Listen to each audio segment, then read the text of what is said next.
It is Saturday the 21st of June. It is the solstice, so happy solstice. We're in midsummer. And I have been up since the screak of dawn just to see the sunrise. So I've been up since before 4 a.m. and it was beautiful out here in the garden, and I just thought I would stay up. I've had breakfast. I think it's only 6:30. Did I say that? I think it's about 6:30, and I've been up since before 4. Just sitting and enjoying the world coming to life slowly, listening to the birds, knitting on my sock. A really calm, restful start to the day. I was just about to proudly show you my heel flap and that I was ready for the heel turn. And then I counted my stitches. And for the first time ever, I don't ever recall doing this before, I have unequal stitches on each needle. I have much too many on this one and too few on this one. I have the right amount of stitches for the sock, but they're just divided unequally on both needles. So after a beautiful morning of, and it's just past 8 o'clock, of getting my heel flap done, I have to take it back and adjust my stitches on my needles. Oh my goodness, how daft am I?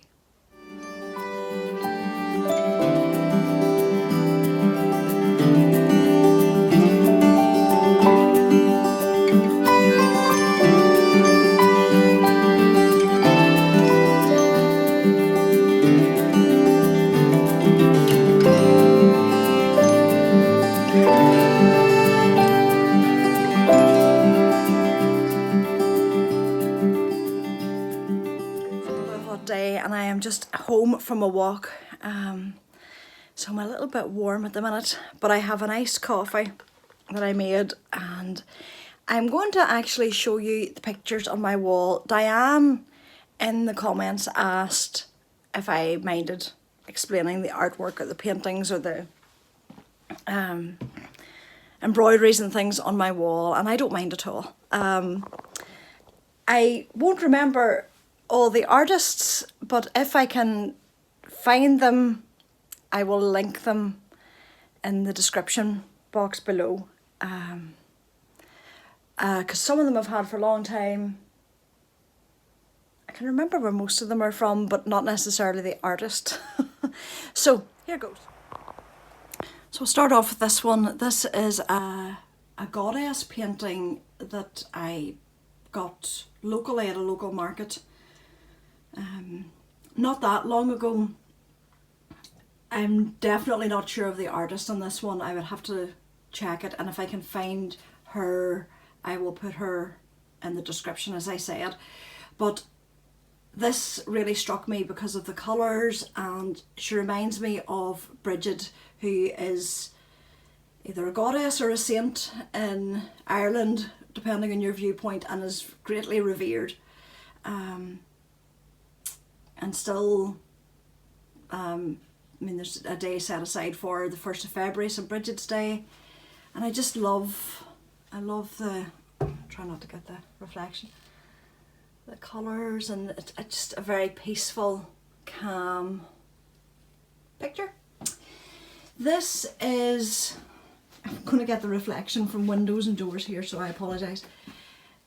I got this New Orleans poster when I was there in 1996. Had to think about that there, it's a long time ago. I was there with a youth group from here. It was a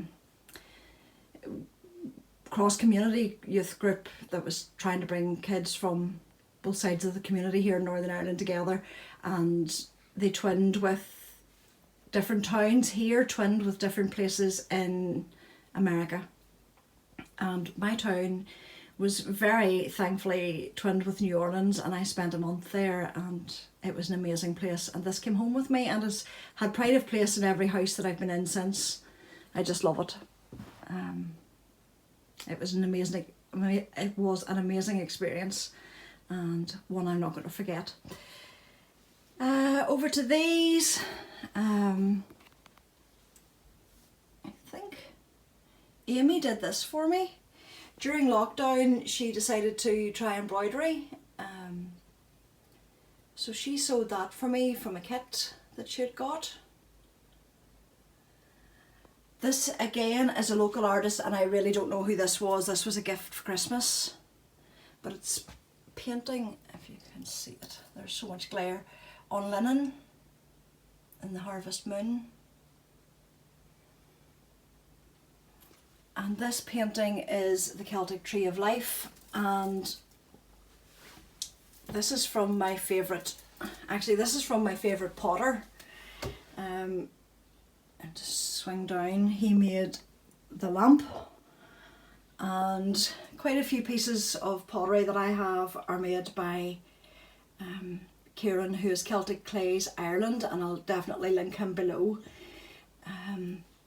I love all his work, and I have a few pieces of his artwork as well, and anyone who knows me knows I have a fascination with Irish myth and just the stories around our culture, and so I love all the symbols, the Triskelly and all the Celtic artwork. So that's his piece. Swing round to here on this wall. My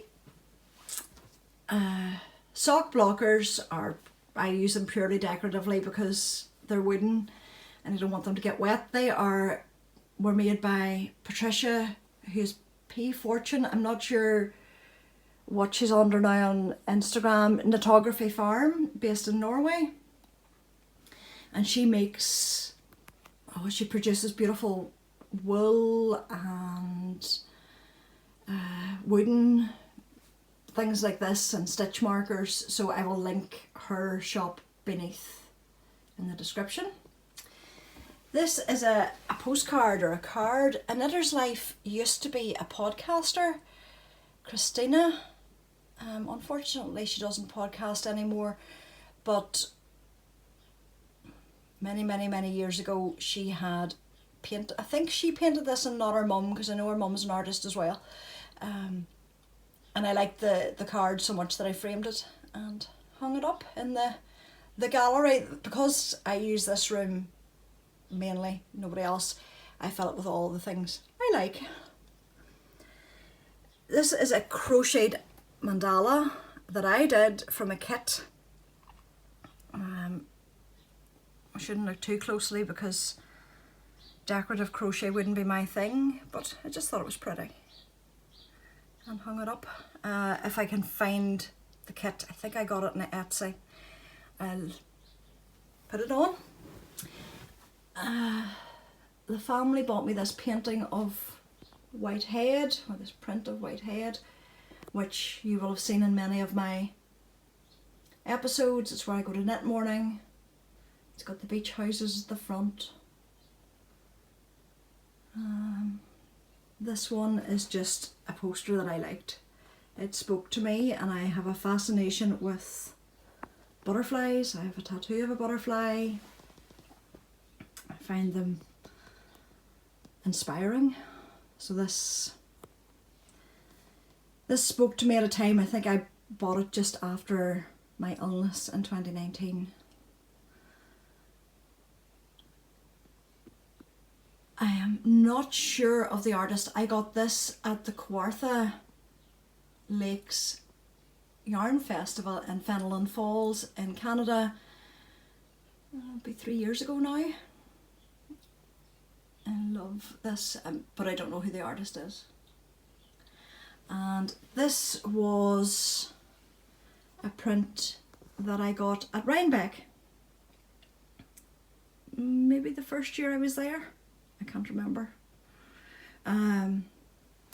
And I think it had been one of the entries for the Rhinebeck logo on a particular year.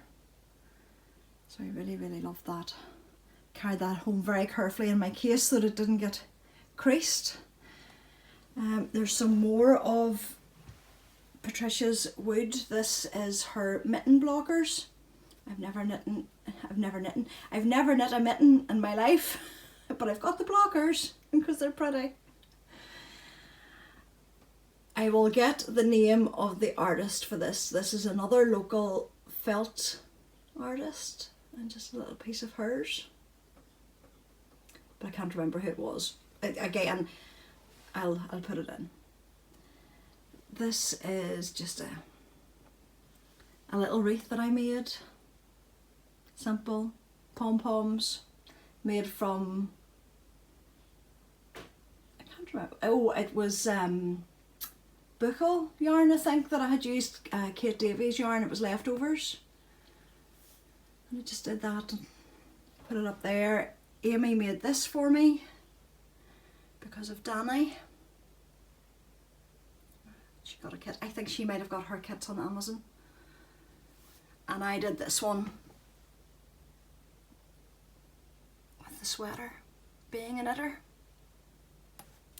And this one last piece, well, two last pieces. This one is a glass artist from Belfast. I got this a very long time ago. I will check out the name again and put it below if I can find it. But it's a quote from C.S. Lewis and the Narnia Chronicles.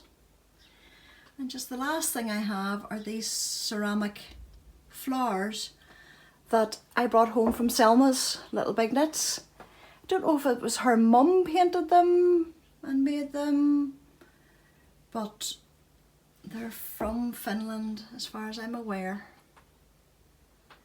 So that is the artwork, the pictures and the paintings. I'm sorry I can't be specific about names. I will, as I said many times, that I will put in the description box what I can find. But some of them are older or were gifts, so I'm not sure. But certainly there's a few of them that I can put in there, like Celtic Clays. I will promote him to the end of my days. I love his pottery and his artwork. But yeah, I hope you enjoyed that little tour of the art. I'm going to sit down now and do some knitting and try and cool down. I think all doors need to be open in the house. It's actually almost too warm to sit outside, and I don't like having to apply lots of sunscreen. I have it on my face, but I don't want to put it on my arms. So I'll sit in with in the sunroom here at the back and open all the doors and let the air flow through, and hopefully get some stitches put into this sock that I made a bit of a hash of earlier in the day.